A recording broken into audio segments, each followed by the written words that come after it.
tayo nagluluto guys. Biglang nawalan ng kuryente. Salamat sa Diyos at binigyan ako ng ideya na ganito gawin ko. Or else, hindi tayo makakakain sa tamang oras.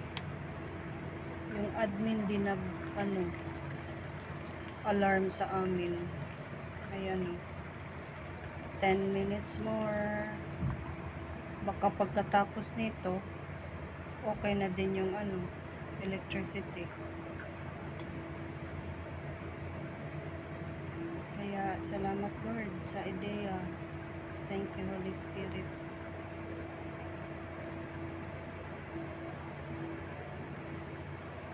Ano lang yan guys, ginisa ko lang, kabit sabaw, baka masunog. And then gaya ng gawi ko, bell peppercorn, ganyan, a bit salt, oregano, paprika, tsaka yung konting sauce na natira sa ref, and then di ko na nilagyan ng tubig kasi nagtubig-tubig naman na yung gulay. Alam mo na, mahilig sa gulay. Ano lang yan, konting proseso lang yan at nang makakain sa tamang oras. Thank you Lord.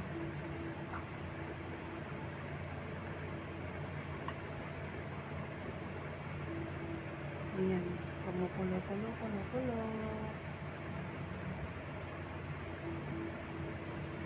10 or 15 minutes more to go.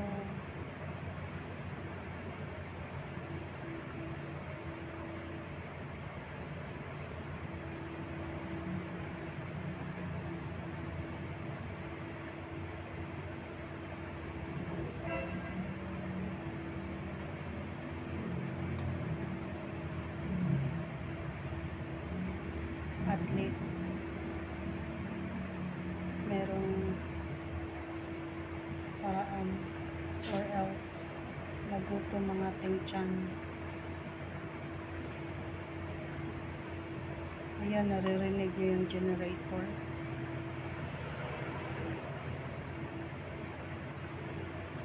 Ito lang ang gumagana. At saka yung ref, the rest wala na, like television, di na yan kaya.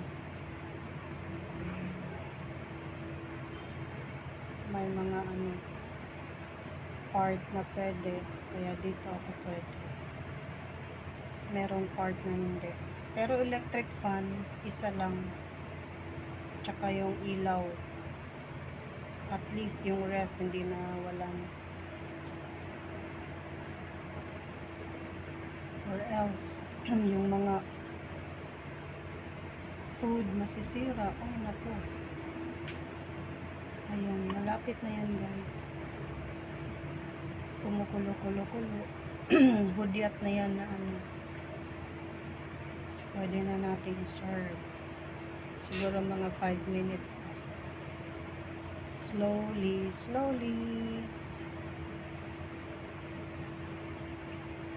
Thank you Lord. At mainit na. Para naman matuyo ang ating labahan. Di ako pwedeng di maglaba everyday guys. Kaya busy always ang inyong lola. Ayokong madaming labahan. Kaya everyday talaga ako naglalaba. Salamat guys. Pwede na siguro to. Ayan. Breast fillet ang malapit naman guys. Ito naman yung rice natin, brown rice, okay na rin siya. Thank you Lord. Kaya para-paraan.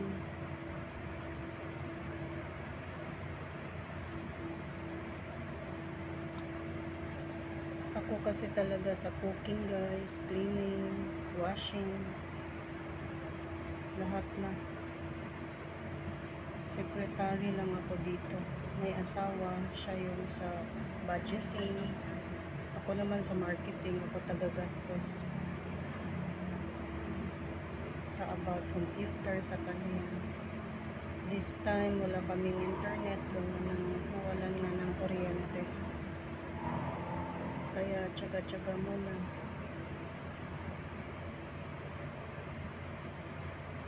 Kumukulo, kulo, kulo, kulo, kulo, kulo. Thank you, Lord. Good weather na today.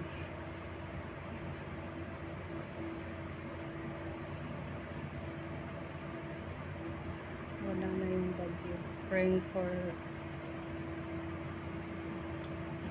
sa mga taong nakaranas ng baha.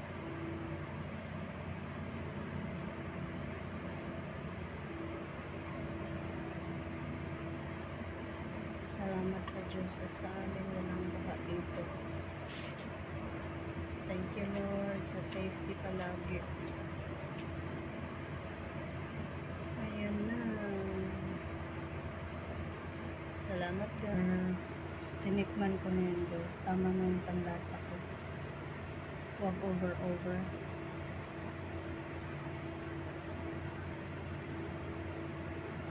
Mas masarap yan pag may patis. Yung iba nalagyan din ng patis, more, ganyan. Laylo mo na ang lola niya kasi hindi magandang parati-rati. Medyo matagal na rin. Ayan, pag nasanay kasi yung taste buds nyo, guys, hanap-hanapin nyo na yan. Hindi magandang parating may sisunin. Kaya avoid na tayo minsan lang. Avoid fats, salty, sweets, ganyan. Itong mga senior citizen na tayo, wala lang. Nasa sa inyo naman yun, guys. Ako prefer akong ganyan lang.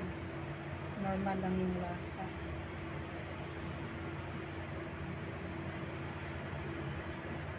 Tadang! Ready to serve. Diba? Amoy ko na yung bango, guys.